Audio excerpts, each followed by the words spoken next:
Os franceses escolhem a formação da Assembleia do país, do parlamento. São 577 cadeiras e há, portanto, 577 círculos eleitorais, como eles chamam, porque a eleição é majoritária, não é?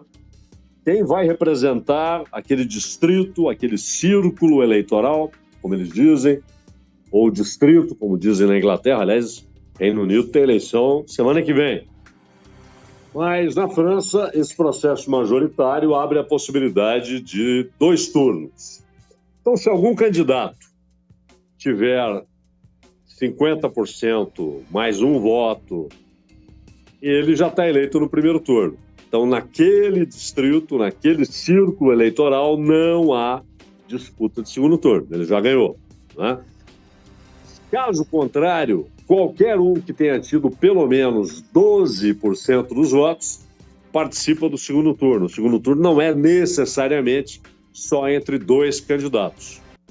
Podem ser 3, podem ser 4, mas desde que todos tenham tido pelo menos 12% dos votos. Mas se alguém conseguir 50% mais um voto, claro, estará eleito.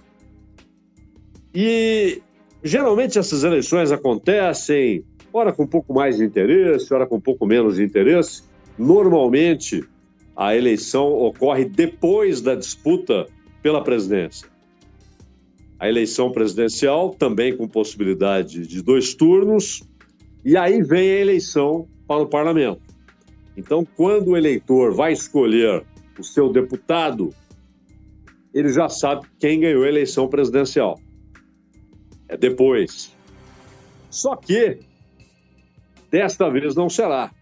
O Macron está no mandato, seu segundo mandato, vai até 27, e ele convocou esta eleição. Aliás, é preciso ressaltar, né? O festival de asneiras e irresponsabilidade que nós vimos no noticiário, nos comentários, quando o Macron convocou essa eleição. Saíram dizendo que ele estava dando um golpe, né? Até porque muita gente confundiu e achou que a eleição que provocou isso, que foi a eleição para o Parlamento Europeu, tinha definido o Parlamento da França. Começaram a vender essa história. Teve uma eleição para o Parlamento da França, o partido do Macron perdeu e ele convocou outra eleição. Chegaram a esse nível de irresponsabilidade, de mentira. Não é nada disso. A disputa foi por cadeiras no Parlamento Europeu. O partido do Macron levou uma tunda do grupo da Marine Le Pen por cadeiras no Parlamento Europeu. O Macron percebeu que aquilo não era um fenômeno isolado, mas uma tendência, projetou o cenário eleitoral em 2027 e falou, opa, vamos chamar a eleição agora. Com os seguintes cenários, imaginou o Macron. Durante a campanha, diremos para os franceses, tudo bem, vocês colocaram esses caras no Parlamento Europeu, mas vocês querem essa gente fazendo leis aqui na França? Mais do que isso, governando, porque quem tem maioria suficiente no parlamento faz o primeiro-ministro. E aí o primeiro-ministro, no sistema francês, que é muito ruim, ele tem áreas cinzentas, né?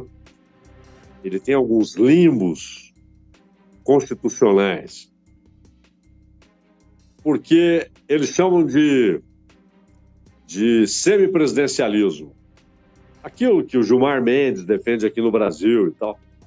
Em Portugal há algo parecido, embora com diferenças em relação à França. A França tem um modelo único.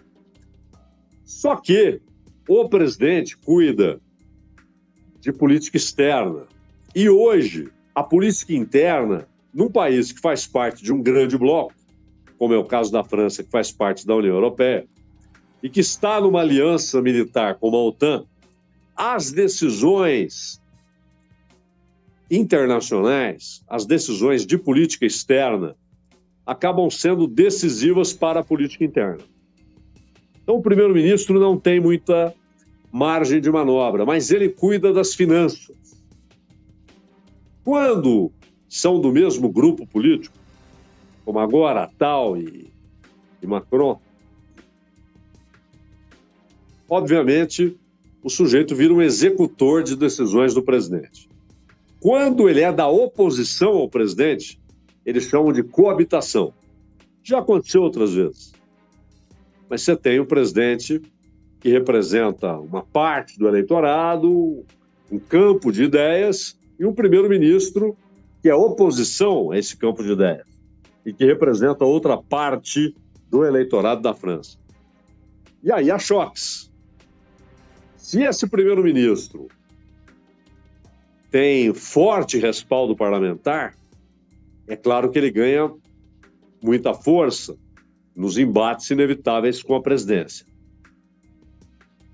Mas não é só isso. Esta eleição, além de não ser no mesmo ano da eleição presidencial, como normalmente ocorre, você tem o segundo turno da eleição presidencial na França em maio. E aí, no mês seguinte, um mês depois, você tem a eleição para o parlamento. Desta vez, não. É só o parlamento. E as pesquisas mostram um crescimento ainda maior em relação à votação para a União Europeia, um crescimento ainda maior do grupo comandado pela Marine Le Pen. E aí? O que isso pode significar na França? E as pesquisas também mostram que a coalizão de esquerda também está à frente, bem à frente, do grupo do Macron. Mas também essa união de esquerda é problemática. O Mélenchon, que é o líder do França Insubmissa, o Mélenchon, ele representa uma esquerda que não é patética como a esquerda dos Estados Unidos, esquerda identificada, não a esquerda que ninguém ouve, né?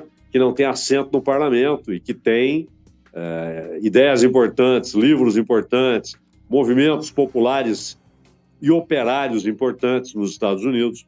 Só que essa esquerda não tem representação parlamentar. A esquerda que tem representação parlamentar nos Estados Unidos é a OC, é Bernie Sanders, quer dizer, uma esquerda que apoia a guerra na Ucrânia, que apoia a política externa dos Estados Unidos. Esquerda de Araque, né? Esquerda marcusiana, né? Seguidora lá do Herbert Marcuse. E na França também há os seguidores do Marcuse. O Mélenchon, ele sai desse campo, ele levanta questões de soberania e questões sociais importantes, mas não é um revolucionário. Não é um revolucionário. É um reformador, se muito. E o Macron, pessoalmente, perde popularidade e isso atinge o grupo de candidatos que defende o Macron nessa eleição parlamentar, que defende esse movimento vulgarmente chamado de neo-republicano, mas não é isso. E aos republicanos que, na verdade, estão demonstrando, são aqueles que não seguem Macron, se afastaram do Macron, e estão demonstrando interesse em fazer uma aliança com a turma da Le Pen. E isso pode ser decisivo. Porque ninguém vai ter 50%. Você tem que fazer coalizão. Esse bloco de esquerda, obviamente, não vai chegar a um nível de decadência, apesar de ser uma esquerda antirrevolucionária, mas não vai chegar ao nível de decadência de se aliar à xenofobia institucional e, mais do que isso, ao controle dos movimentos sociais, operários e do campo pelo Estado. Esse é um dos cernes de qualquer desses partidos que representam esse campo de ideias na Europa. E que, obviamente, faz parte do programa profundo, aquele que não é divulgado em eleições, mas do programa profundo do Reunião Nacional. Alguns traduzem por reagrupamento nacional, nenhum problema. Esse rassemblement serve para reunião, para reagrupamento, né? Mas o Reunião Nacional abaixou a bola daquele discurso do pai da Marine Le Pen, do Jean-Marie Le Pen, que era um discurso francamente fascista, antissemita, de perseguição aos judeus, de perseguição aos árabes, e a França tem uma multidão de árabes, né? De perseguição aos muçulmanos. Esse era o discurso aberto do senhor Jean-Marie Le Pen.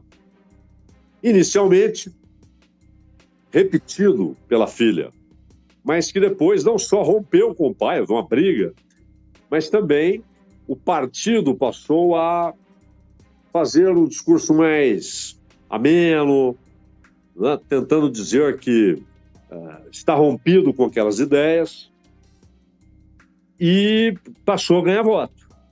Na última eleição presidencial, já não foi aquele passeio em cima dos Le Pen, como havia sido com Jacques Chirac e com o próprio Hollande e depois com o Macron. Já não foi esse passeio. E o que é que está no centro dessa disputa? Primeiro, Previdência. O partido da Le Pen e o seu grupo político, e os pequenos partidos que apoiam esse movimento, e lembrando, se eles tiverem voto para isso, o Bardella será o primeiro-ministro. O Jordan Bardella, que ajudou a Marine Le Pen a fazer essa modificação no discurso do partido, tornando-o mais palatável, né? Menos agressivo e menos restrito a uma parte pequena da sociedade francesa. Houve uma expansão. E uma expansão que se beneficiou dessa esquerda antirrevolucionária. Uma esquerda que rompeu com a ideia de que é preciso mudar as relações econômicas, a ordem econômica, as relações de produção, e que é preciso garantir não só a liberdade do trabalhador, mas sua participação justa na riqueza que ele produz. Essa esquerda europeia rompeu com isso e só fala de relações sociais, às vezes relações individuais, legislações que garantam a amplitude, a diversidade das relações sociais, e isso foi incorporado pelo sistema. O capitalismo financeiro faz disso também parte de suas bandeiras. Não se incomoda com isso, porque isso não o ameaça. E esse vazio deixado pela esquerda, no discurso, foi ocupado na Itália por Salvini, por Meloni, na França por Le Pen. Indo lá o cinturão industrial francês quebrado, incapaz de competir, e dizendo, olha, nós vamos restaurar isso, vamos restaurar a grande França, e os produtos importados terão muito mais dificuldade para entrar aqui, o que não é verdade. Eles não farão isso. Não farão isso. Teriam de deixar a União Europeia para fazer isso. E hoje a Marine Le Pen também rompeu com o discurso que adotou, em certo momento, de romper com a União Europeia.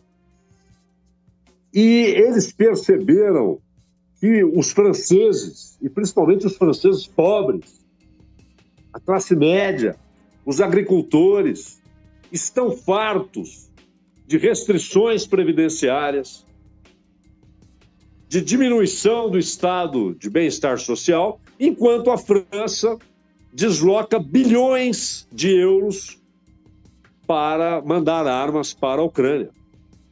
A guerra na Ucrânia tornou-se um assunto impopular na Alemanha, na França, na Itália. O Scholz não aprendeu isso e sofreu uma derrota vergonhosa e merecida, né? E merecida, porque ele faz um governo canalha na Alemanha. Mas tomou uma paulada. E esse grupo da Le Pen percebeu que discursar contra a guerra na Ucrânia e contra o fornecimento de armas para o Zelensky é algo que os franceses querem ouvir. E a esquerda titubeou, não tomou para si esta bandeira muito antes. E o Macron, claro, não quer saber desse assunto.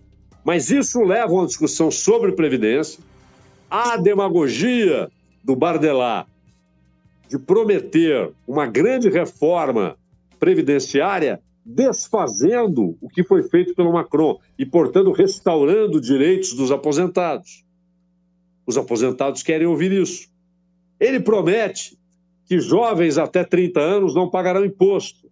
Aí alguém falou assim, mas e o Mbappé, que ganha milhões e milhões, ele não vai pagar imposto? Ele falou, não, haverá um limite, né? Até certo nível de renda. Depois vai pagar normalmente. Teve de fazer essa correção. Mas eles estão entrando em campos que estão abandonados. O mesmo vale para emprego. E aí entra uma parte bem conhecida do grupo da Le Pen, que é culpar os imigrantes, o que é uma mentira. A França não consegue concorrer com produtos da Índia, da China, da Indonésia, do Vietnã, dos Estados Unidos, do Brasil, da Argentina, e perde empregos. Está desmontando o estado de bem-estar social, não a França, a Europa Ocidental inteira está desmontando, porque o capitalismo financeiro já não vê necessidade de manter o estado de bem-estar social como proteção contra revoluções, porque não vê movimentos revolucionários à sua frente.